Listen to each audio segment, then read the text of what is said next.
Hola, buenos días. Muchas gracias por la invitación a participar en este curso de la Universidad Pública de Navarra sobre la garantía de ingresos decentes para todas y para todos. En esta sesión a mí me gustaría trasladar dos grandes ideas a la hora de hablar sobre cómo avanzar y cómo construir una garantía de ingresos para todas y todos. Me gustaría, en primer lugar, referirme a la situación estructural que en nuestro país tienen o tenían hasta hace bien poco, por lo menos, las políticas públicas dedicadas de alguna forma a impulsar y a garantizar estos ingresos mínimos, esta garantía de ingresos para el conjunto de la población. Y en segundo lugar, me gustaría referirme a la hoja de ruta y al conjunto de políticas públicas que este Gobierno quiere impulsar a lo largo de la legislatura para garantizar, de alguna forma, para que esta garantía de ingresos mínimos para todas y para todos sea una realidad al finalizar la legislatura. En primer lugar, me parece que la situación que caracteriza la economía española a este respecto ha sido históricamente y tradicionalmente una situación, yo diría que preocupante. La economía española es una economía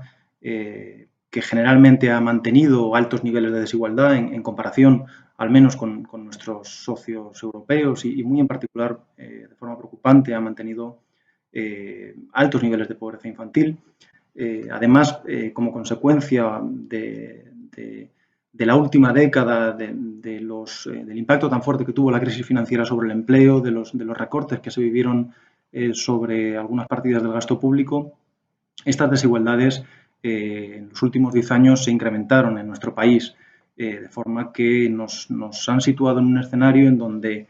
con datos del año pasado, el gasto social que nuestro país dedica a políticas sociales es nítidamente inferior al que dedican otros países de nuestro entorno. Estamos hablando de que en España el gasto social se sitúa en torno al 16,5% del PIB, mientras que en los países de nuestro entorno, en la media de la Unión Europea, se sitúa en torno a 2,5 puntos del PIB por encima. Y por lo tanto, este es un primer elemento de carácter estructural que yo creo que no podemos olvidar y que conviene tener presente cuando hablamos del conjunto de políticas públicas que deben de garantizar una red de ingresos mínimos y de derechos mínimos en nuestro país. Pero es que además, cuando uno analiza la eficiencia del gasto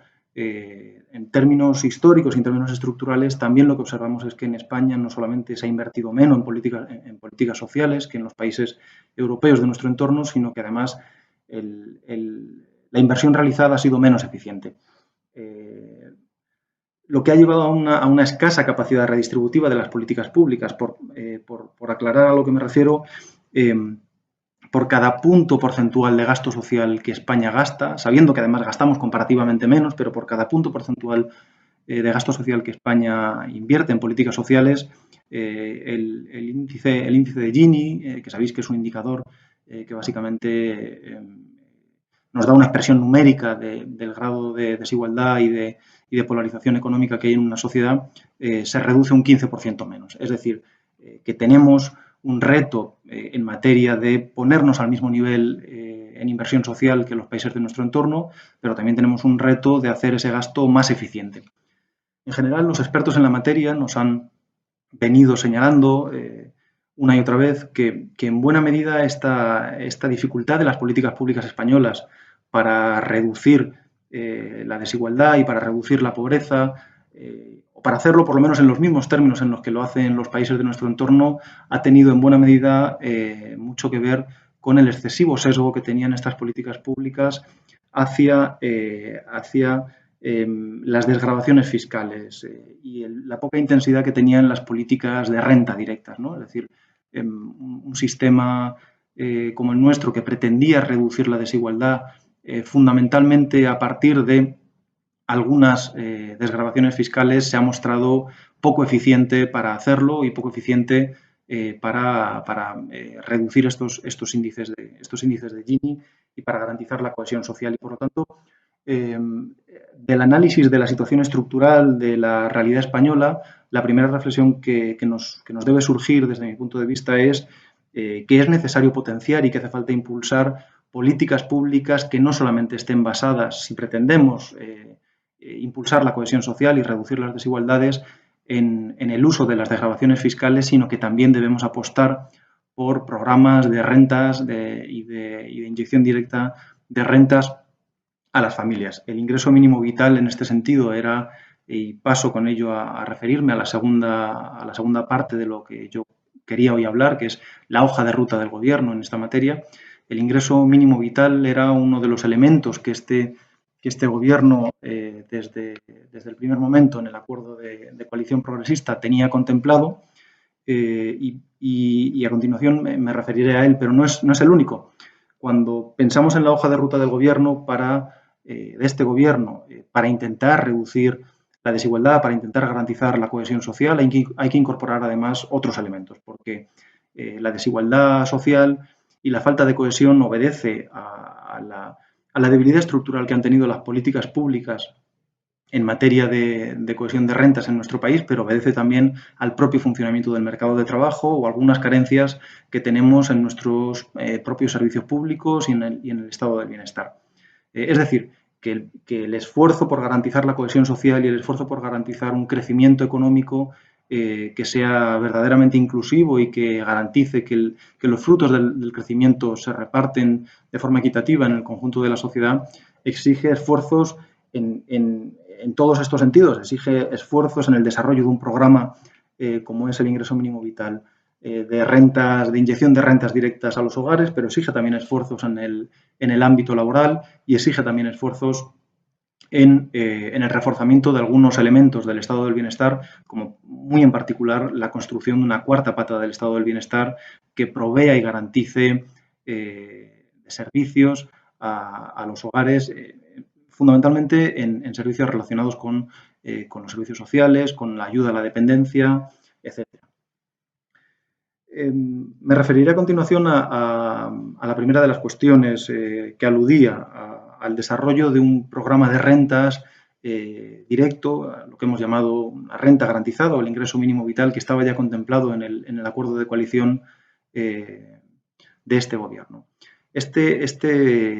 proyecto era un proyecto de legislatura que el Gobierno se ha visto obligado a acelerar dada la situación económica actual y la situación de crisis derivada de la pandemia, y que, en definitiva, constituye un nuevo derecho social, constituye un nuevo derecho subjetivo que tiene por objetivo corregir dos grandes problemas que caracterizaban los sistemas de rentas mínimas de nuestras comunidades autónomas. En primer lugar, las fuertes diferencias en estos programas de rentas mínimas entre unas comunidades y otras. Algunos de estos programas de rentas mínimas en las comunidades autónomas españolas tienen una trayectoria muy dilatada, funcionan, yo diría, de forma muy eficiente, son capaces de proveer a los hogares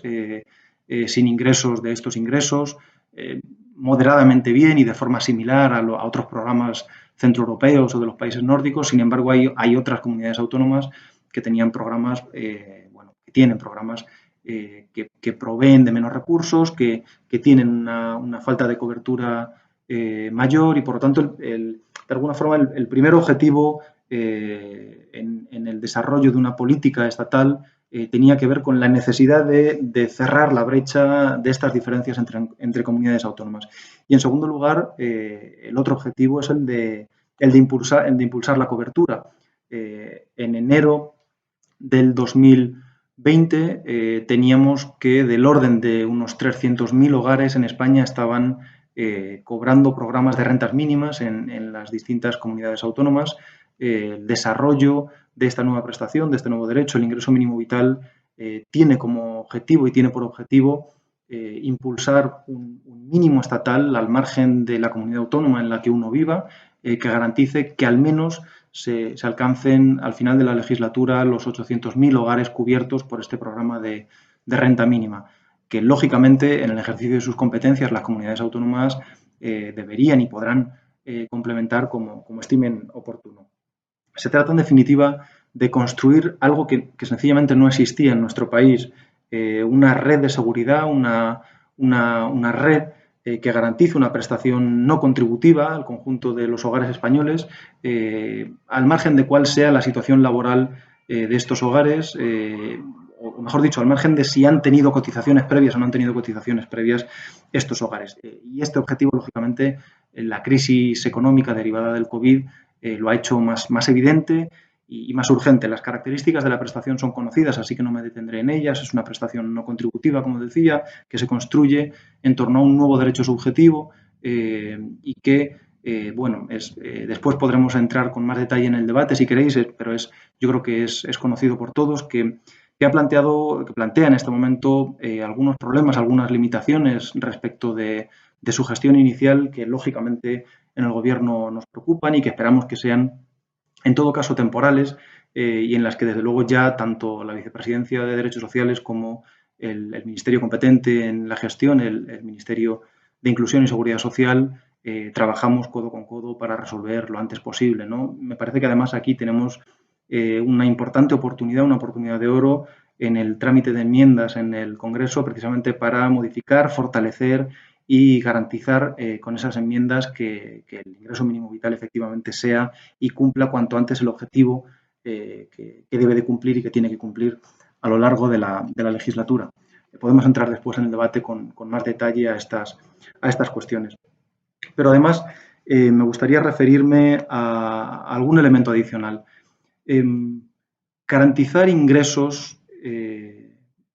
decentes, garantizar que el crecimiento económico sea un crecimiento inclusivo, es decir, que beneficie al conjunto de la sociedad, exige no solo una mejora en la eficiencia redistributiva de las políticas públicas. Sin duda, ahí España tiene tarea por acometer y es uno de los objetivos de este Gobierno y es una de las tareas en las que hay que avanzar. Pero fiar a las políticas redistributivas el conjunto de la capacidad de proveer de recursos a una sociedad, yo diría es ilusorio, porque las políticas redistributivas no lo pueden todo. Y, por lo tanto, necesitamos no solo políticas de redistribución, necesitamos también políticas de predistribución. ¿Y a qué me refiero por políticas de predistribución? Me refiero a que necesitamos un mercado de trabajo que no genere, ya desde el punto de partida, una inequidad muy fuerte y una falta de cohesión muy grave que después las políticas de redistribución tengan que venir a solucionar. Porque las políticas redistributivas podrán ser más eficientes o menos eficientes, pero lo que no pueden es hacer una tarea titánica de redistribuir rentas cuando el mercado de trabajo ha generado una inequidad muy fuerte, ¿no? Y, por lo tanto, en la agenda, en la hoja de ruta de este Gobierno, también se situó en el acuerdo de coalición, es conocido, la necesidad de avanzar en estas políticas de predistribución. En concreto, forma parte de la agenda de este Gobierno, así se ha planteado esta misma semana y se ha vuelto a reafirmar la necesidad de avanzar en un nuevo marco de relaciones laborales que sea capaz de derogar y de superar los aspectos más lesivos de la reforma laboral del 2012 y que sea capaz de avanzar en un nuevo marco en donde no se abuse como se abusa en nuestro tejido productivo de figuras que lógicamente entrañan una fuerte precariedad, como es el trabajo temporal cuando no está justificado, y que sea, por lo tanto, capaz de poner en la hoja de ruta de los próximos años un camino que nos sitúe en la perspectiva de que, además de las políticas de redistribución, las políticas de predistribución faciliten una mayor cohesión social y una mayor inclusión del crecimiento económico en nuestro país. No quiero extenderme, voy a ir terminando, pero me quería referir también a una tercera cuestión. Además de unas políticas de redistribución más ambiciosas, además de garantizar una mejor eficiencia de esas políticas y de avanzar en la dirección en la que han avanzado ya desde hace décadas países y socios europeos y, en particular, los países nórdicos con políticas de inyección de rentas a los hogares, de renta garantizada sólidas y fuertes, tenemos que ser capaces de superar un marco de relaciones laborales que produce fuertes desigualdades. Pero, además, yo diría, el estado del bienestar español tiene retos adicionales. Y tiene retos adicionales porque España es un país que llegó tarde a la construcción del estado del bienestar, igual que otros países mediterráneos. Salimos de la dictadura franquista con un estado del bienestar sumamente endeble y que no estaba situado en el nivel en el que estaban situados los estados del bienestar próximos de los países de nuestro entorno. Y hubo que hacer un ejercicio rápido de catch-up con los países, con nuestros países vecinos. Esto, sin embargo, no se ha producido de la misma forma y al mismo ritmo que ha dado lugar a la construcción de los estados del bienestar en Francia, en Alemania o en los países nórdicos, y por lo tanto hay elementos que han quedado ausentes, fragilidades que hoy resultan muy evidentes y en las que debemos trabajar. Muy en particular me refería, lo he dicho antes, a esa necesaria construcción del cuarto pilar del estado del bienestar. España es un país en donde este cuarto pilar del estado del bienestar, el relativo a los servicios sociales, el relativo a un sistema de dependencia que sea capaz de garantizar la atención a la dependencia de las personas mayores y de las personas dependientes y con discapacidad, es un pilar sumamente frágil y en donde las carencias todavía son muy importantes y, por lo tanto, cuando hablamos de garantizar ingresos mínimos para el conjunto de la población, cuando hablamos de que el crecimiento económico redunde en beneficio del conjunto de la población, hablamos de los tres elementos. Hablamos de un sistema de rentas garantizadas para quienes no tienen un ingreso suficiente, hablamos de un mercado de trabajo que no produzca inequidades e ineficiencias en el reparto de la renta tan fuertes como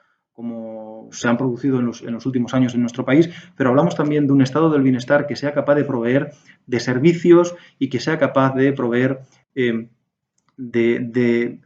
si queréis llamarlo así, de remuneraciones en especie que son necesarias para el conjunto de la población. La sanidad, la educación, pero también los servicios sociales y los servicios de atención a la dependencia y en general de desarrollo de los cuidados son fundamentales precisamente para que aquellos hogares que tienen pocos recursos puedan, no se vean obligados además a utilizar estos recursos en el ejercicio de derechos que deberían ser subjetivos y garantizados para el conjunto de la población, como lo es la sanidad o como lo es la educación. Y, por tanto, en esa hoja de ruta, en esa agenda de trabajo, este Gobierno tiene, yo diría, importantes tareas y a ellas nos vamos a enfrentar en los próximos años. No querría extenderme más, quedo a vuestra disposición para el debate y, en todo caso, muchas gracias por esta invitación a este curso de verano de la Universidad Pública de Navarra. Muchas gracias.